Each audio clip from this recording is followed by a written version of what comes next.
They say the house is empty, but people hear voices from rooms no one's entered in years. Doors lock themselves, and those who dare step inside don't always come back out. So, I'll ask you, would you? Welcome to a journey through Fremont's darkest secrets, where the air grows heavy with each step.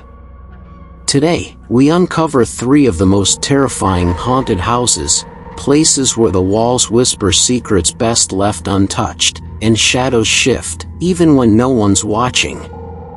But here's a question: which of these haunted houses would you dare enter, if any?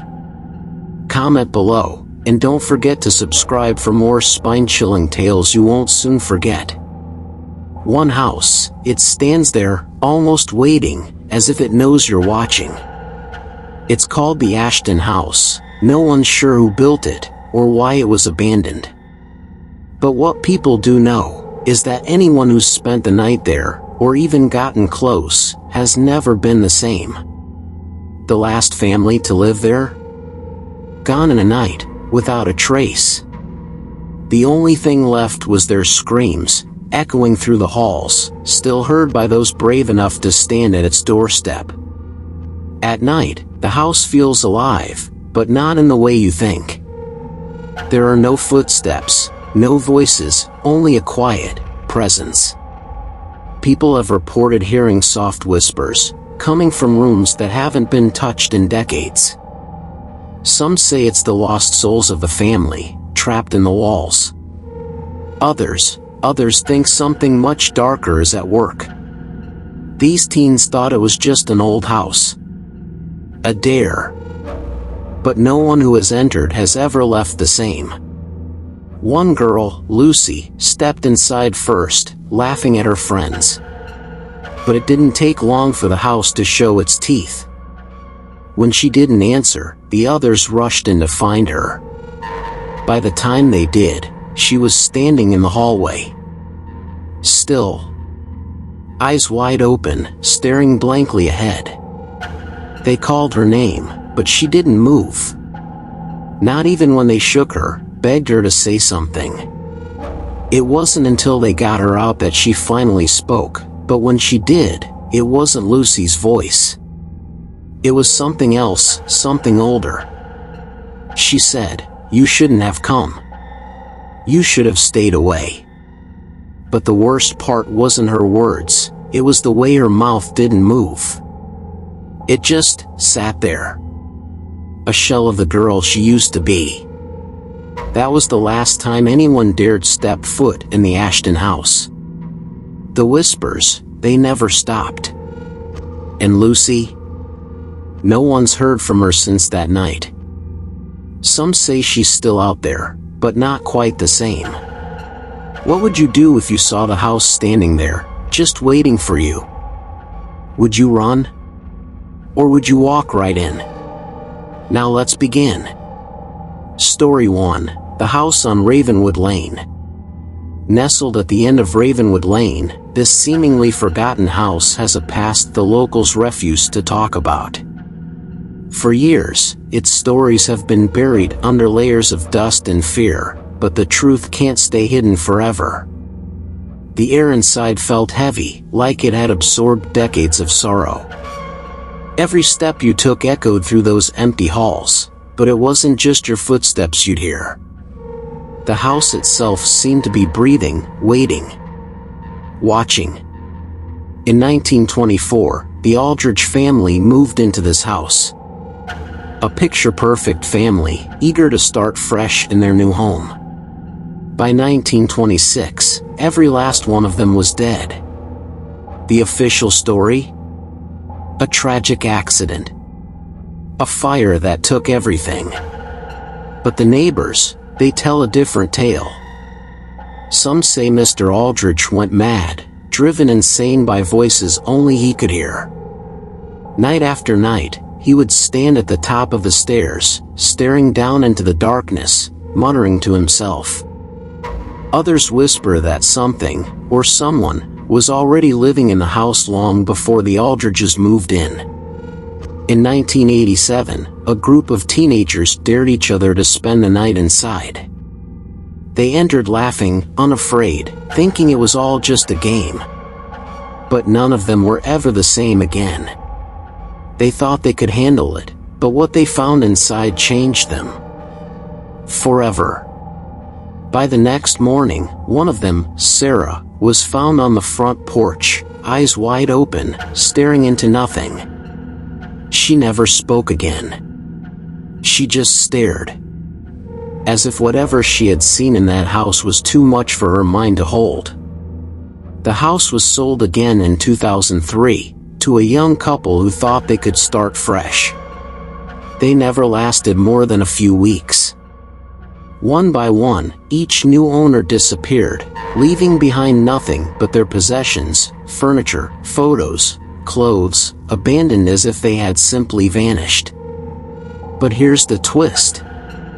When the police investigated the house in 2003, they found it untouched. No signs of struggle, no broken furniture, no blood, except for one thing. Fresh handprints on the walls.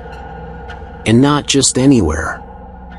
They were scattered, as if something had been climbing the walls.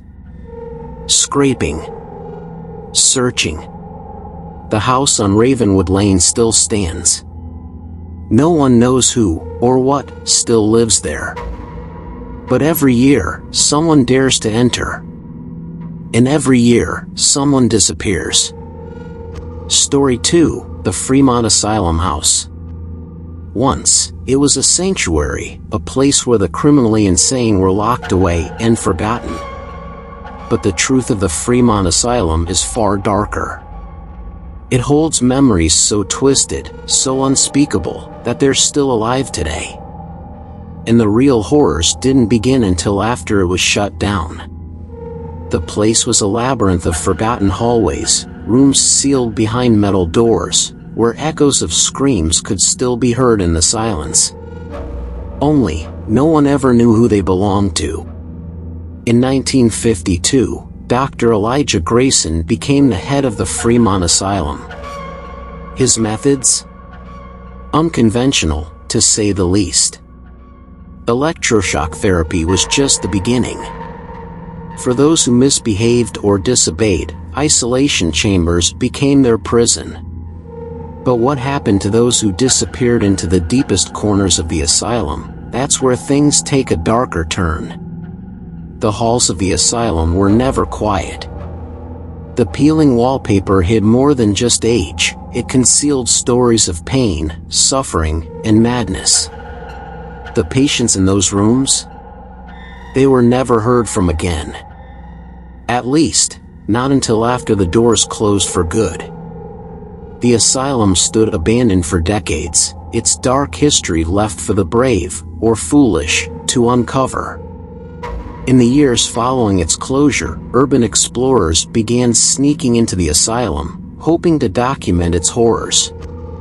But what they found was far more terrifying than any ghost story. Whispers. Shadows that moved in the corners of their vision. And sometimes, they didn't come back out. In one of the most disturbing cases, a young explorer named Jason captured footage of the asylum's inner sanctum. He was filming nervously, moving deeper into the asylum, when the camera suddenly cut out. The last thing visible on the screen? A shadow, long, distorted, reaching toward the lens, and then the scream. The footage ends abruptly, with nothing but static and the sound of his breath, then, silence. When the Fremont Asylum was finally demolished in 2005, workers uncovered something far more sinister than just dust and decay. A hidden basement, one that had been locked away from the world. When they entered, what they found was beyond anything they could have imagined.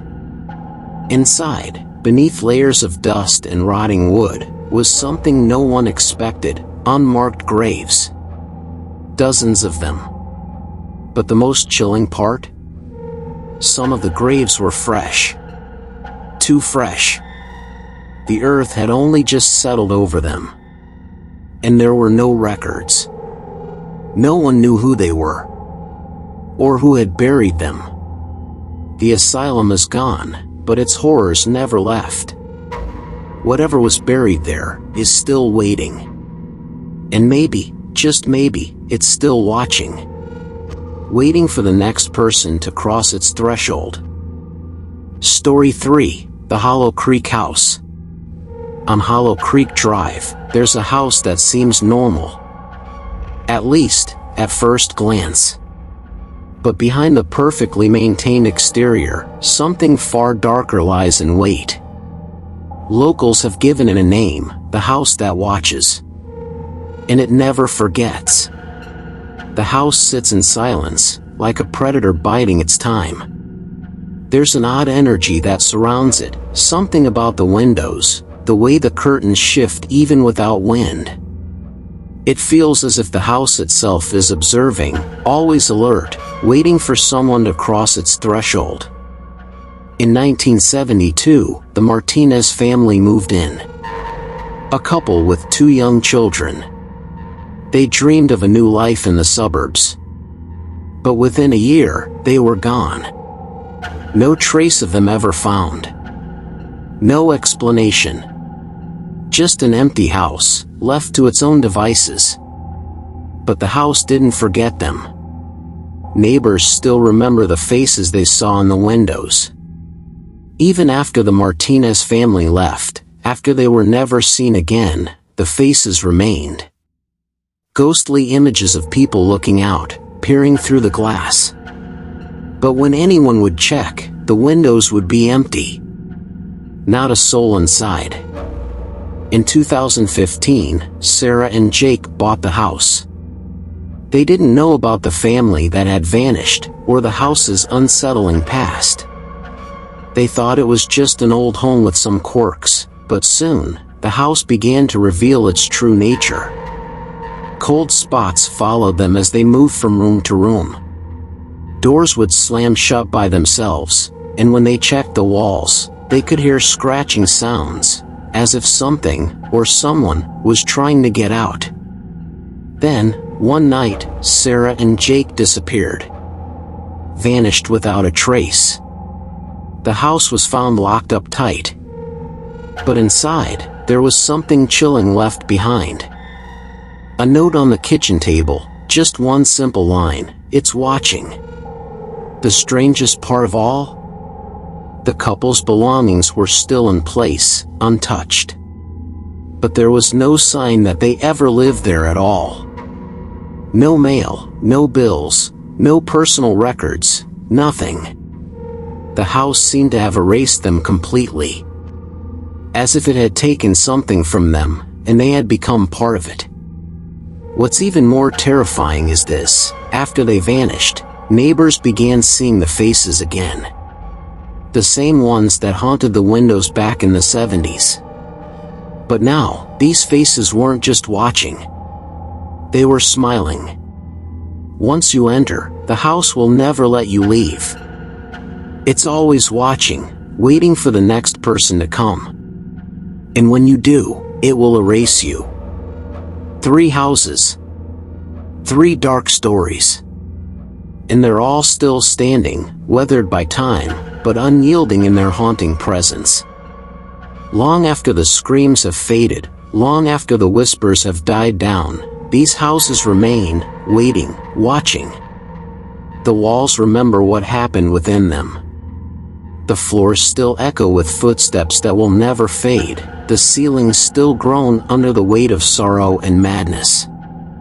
These houses, they don't forget. They never forget. So, the question is, would you dare enter? Would you step across that threshold, knowing what's waiting inside? The walls, the darkness, the presence that never leaves. Would you take that first step towards something you can't escape? Or would you turn away, never to look back, but always knowing they're watching? Asterisk. And remember, sometimes, the scariest stories are the ones that are true. Because what's worse than the things that go bump in the night? The things that stay, long after you think you're safe. Which of these haunted houses terrified you the most? Could you survive a night inside? Let us know in the comments, and if you think you're brave enough, hit that subscribe button. We'll be back soon with more terrifying tales, the kind that will make you question what's lurking right behind you.